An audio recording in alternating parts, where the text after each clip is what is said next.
4 türlü adam var deydi. Allah Taala alарды beyişke kirgizbeydi.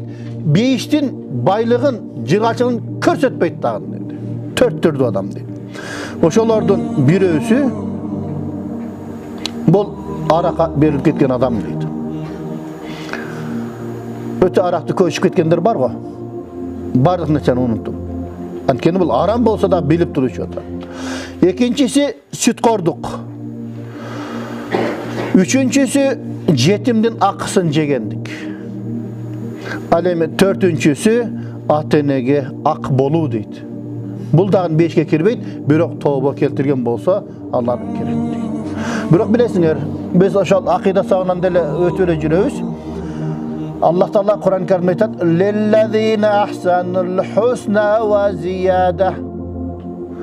Жақшылық қылғандар үшін бейіштідан ең жақсы нәрселерді береміз, және андан ашықшасын да береміз деп. Оша зияда деген нәрсе бұл бейіште Аллахтың жамалын көру дейді. Аллахтың жамалын көру дейді. Бізде оша кейбір мәселелерде келеді, кімде-кім ата-енесі наразы қылған болса, бейішке киреді, бірақ бейіште Аллахтың жамалын көре албайды дейді. Анткени жума сайын базар болот экен. Аллахтын жамалын көрүү деген базар болот экен.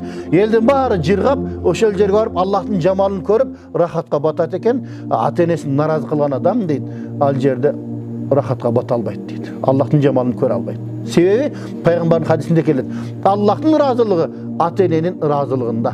Аллахтын каары ата-эненин каарында деген хадис бар. Ошондуктан биз ата-энени ыраазы кылышыбыз керек экен.